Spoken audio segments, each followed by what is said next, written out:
Welcome to another video explaining the universe using the particle model.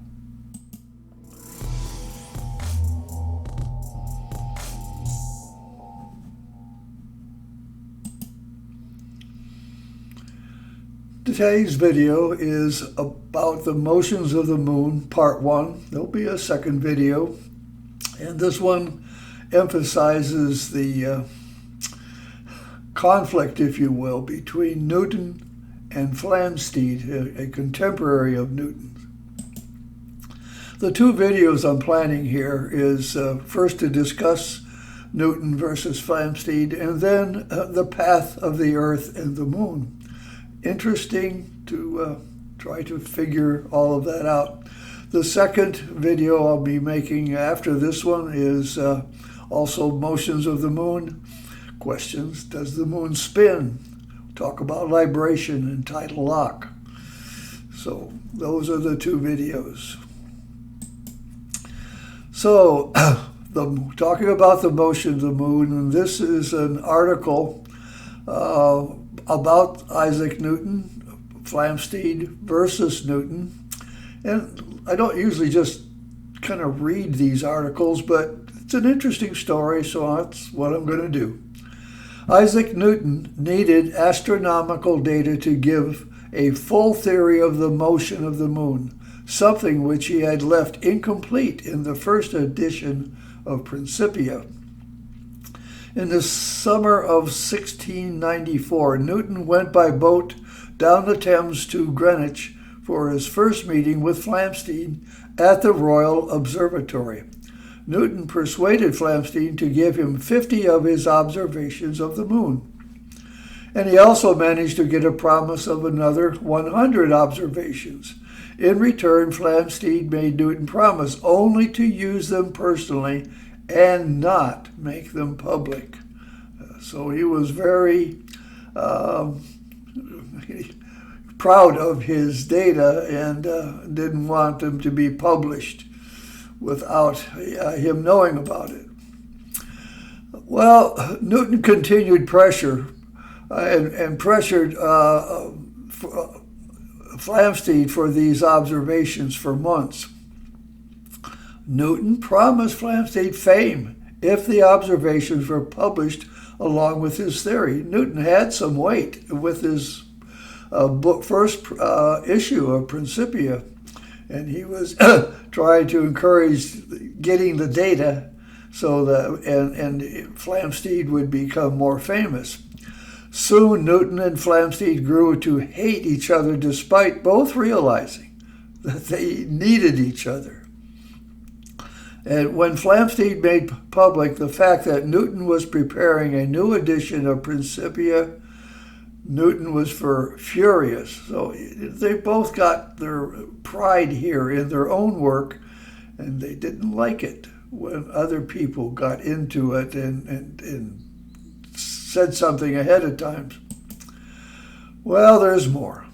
In the end, Halley, this is Edmund Halley of the famed comet Halley. He did a lot of work on comets. Halley published Newton's theory of the moon as a booklet entitled The Famous Mr. Isaac Newton's Theory of the Moon. The way this is titled, and I don't know this to be true, it sounds like Halley published it. He was a good friend of Newton. But he published it without his knowledge? Probably not, but the title, I wouldn't have ever thought Newton would title a book saying I'm famous, even though at the time he was a famous scientist. Later, Newton, as president of the Royal Society, he got control of the Royal Observatory and had Halley print Flamsteed's star catalog without Flamsteed's knowledge. He stole it. He ordered Flamsteed to appear before him at the Royal Society. We have a description of this meeting as set out in a letter which Flamsteed wrote to his friend Abraham Sharp. I could go on reading, but you can go to this link. This is the same one I mentioned before, and you could read the content of the letter and how Flamsteed responded to being ordered by Newton to come and appear at the Royal Society. Well, here's a quote from a book, and I have this book. It's Introduction to Newton's Principia by Bernard Cohen. Interesting book. A lot of stuff in here about Newton and what in his work, and even copies of original text of Newton. And all these side issues that are done by Mr. Cohen are in the book, and that's where I got this other quote. Apologize for just reading, but on page 173 of the book, it reads, on 5 July 1687, that's the year of the first publication. Immediately after publication, Halley urged Newton to continue his attack on the problem, that is the motion of the moons, because he didn't do it in the first one. You need to get it in the second one. According to Conduit was a husband of Newton's niece. I find these things out as you look around. Halley said that when Newton was pressed, according to Conduit, Halley said that when Newton was pressed to go on to complete his theory of the moon, Newton, replied that it made his head ache, and it kept him awake so often that he would think of it no more. I'm not Newton, but I can tell you I lay awake. In fact, before I made this video, I was awake at 2 a.m., got up at about 3:15, and I was thinking about it. You do that. You get it in your head, and it won't leave. It keeps going. I understand that. Now, headaches, I don't get headaches that often, but apparently I'm sure he got headaches other than in this case, from normal physical aches and pains we get. But he's trying to imply that working in science was a pleasure. He enjoyed it. But this one, not so much. Well, years afterwards, Newton remarked to John Mackin that his head never ached except when he was studying the lunar theory. Yet he also told Conduit, that's his niece's husband, that if he were to live until Halley could make 6 years of observations, he would have another stroke at the moon. Wasn't going to give up. Well, this whole thing brings up a question about ethics in science.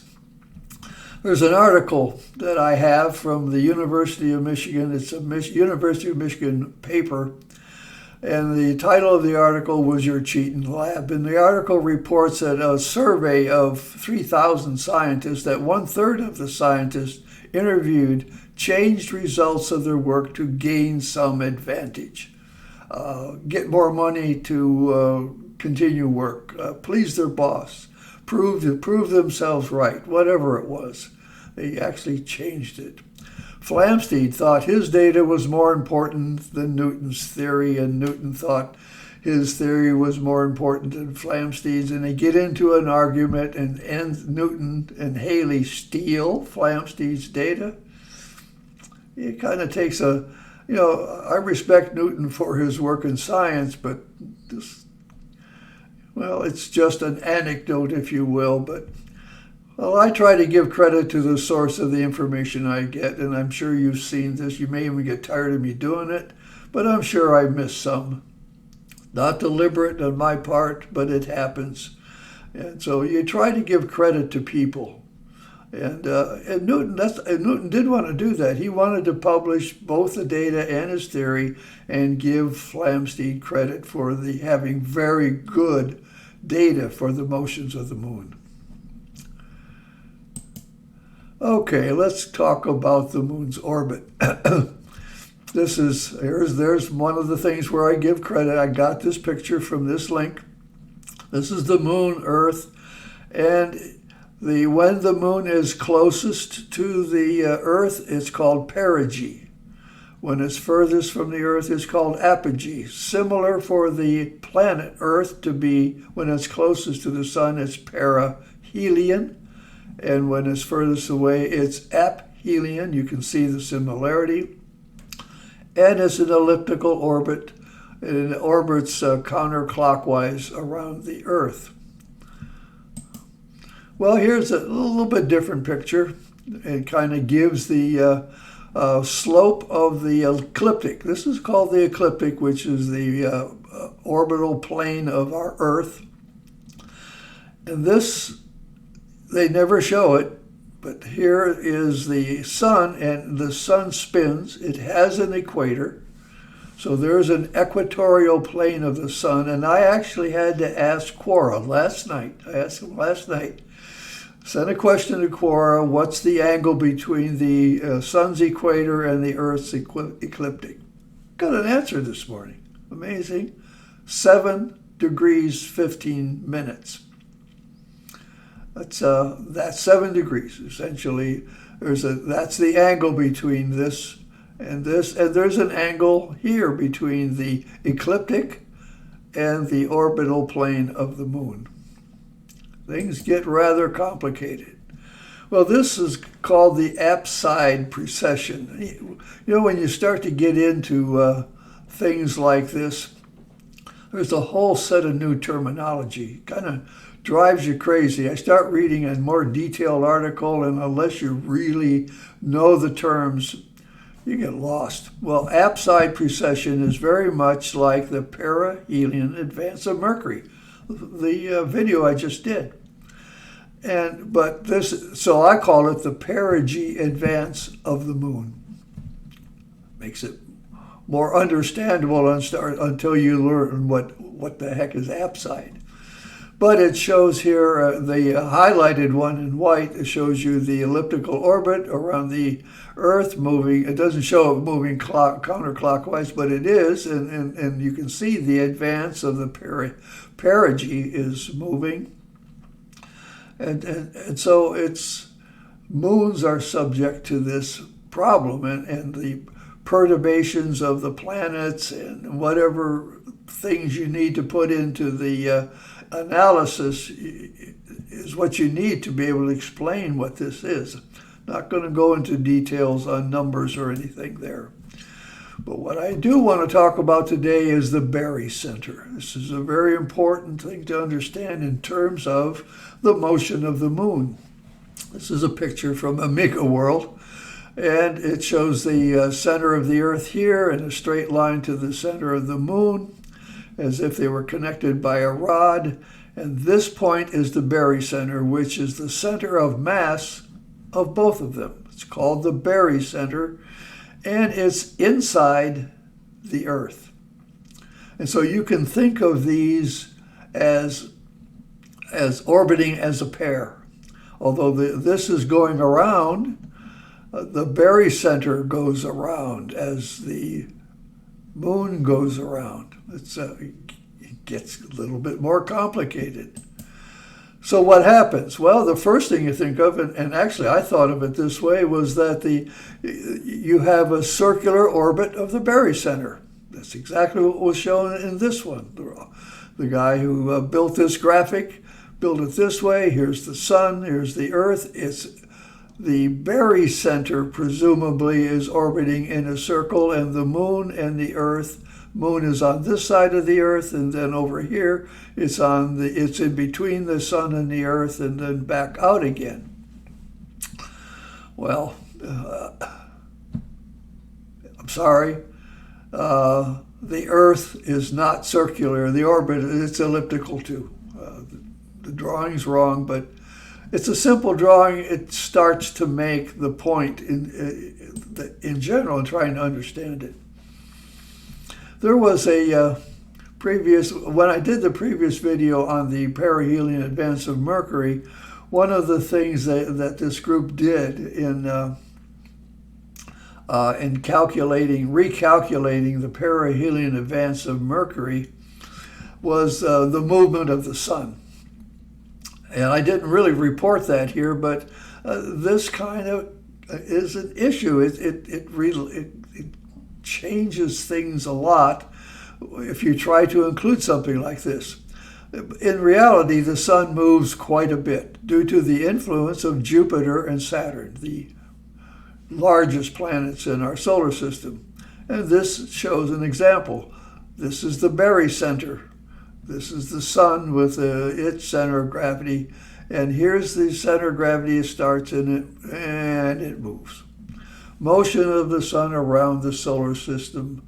The Barycenter, I presume this is sorry, I don't know the answer. Is this the Barry system of the solar system or of Jupiter and Saturn? Sorry, not clear. Just complicates things.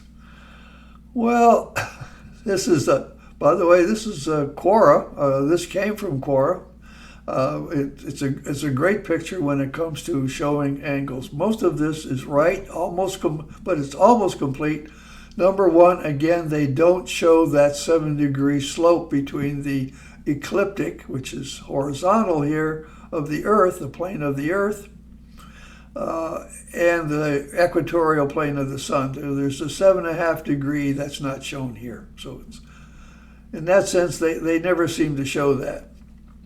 But then they show all the other angles. The plane of the equatorial plane of the Earth is 23 degrees off of the ecliptic.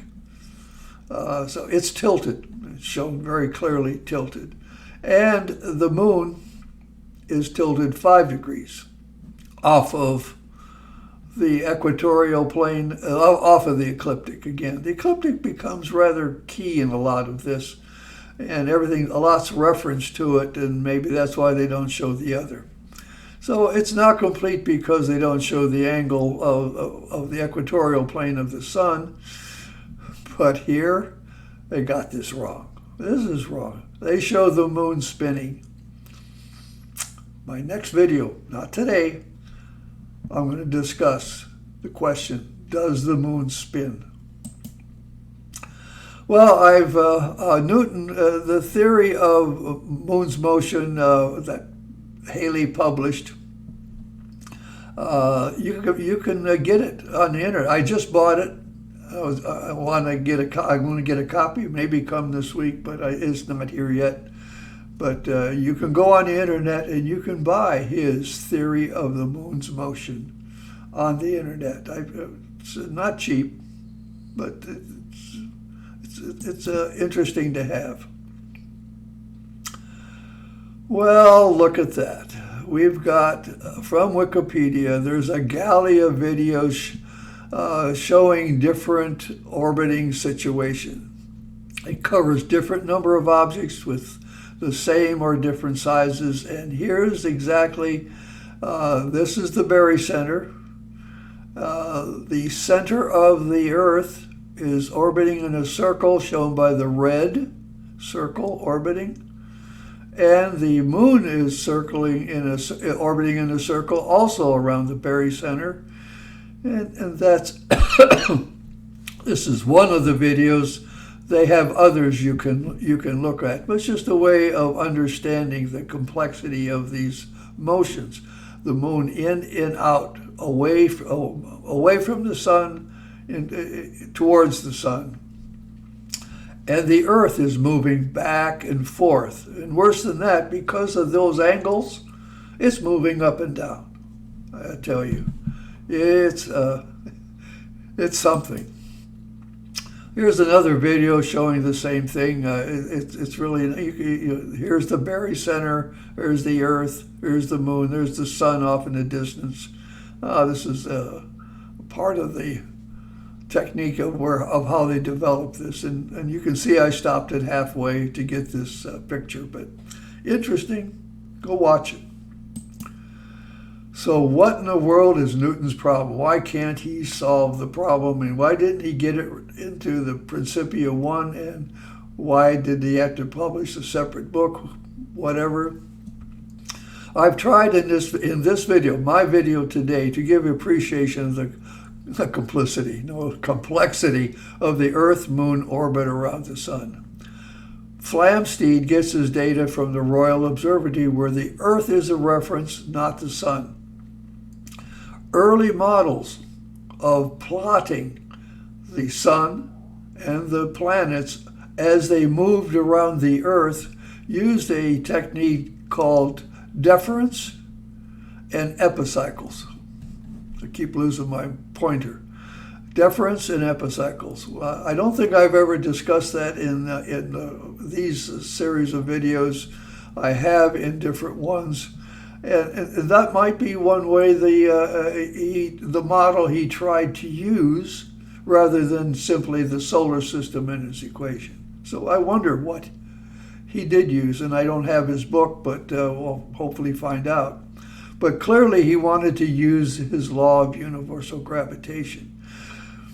So not only is the data from the perspective of a fixed Earth, which is what Flamsteed and Halley later, apparently Halley did some observations. But at the time, two things. Newton did not know the value of G. I have one viewer who told me that twice now, because I've said that this is Newton's equation and I have G in it, and he didn't. He had to use ratios. It wasn't until Cavendish that the value of G was made available. The second thing is Newton only had the 4 inner planets and the 2 outer planets. 6 planets is all he had. In fact, by using his universal law of gravitation and doing work on our solar system, he was the one who found Neptune. So he found a 7th one. But the data Flamsteed gathers is with the whole system. Okay, granted, maybe the other ones are smaller and more minor, but they're part of the calculation. They're part of what controls the motion of the moon. Well, here's another task that I could tackle that has a low priority concerning my age and time available. It's a tough problem, and it'll be interesting to see what Newton says in his book. My name is Bob D. Hilster, and I am your particle model guru. Tune in next time when I'll explain more of the universe using the particle model. And in this case, does the moon spin? Thank you for your attention.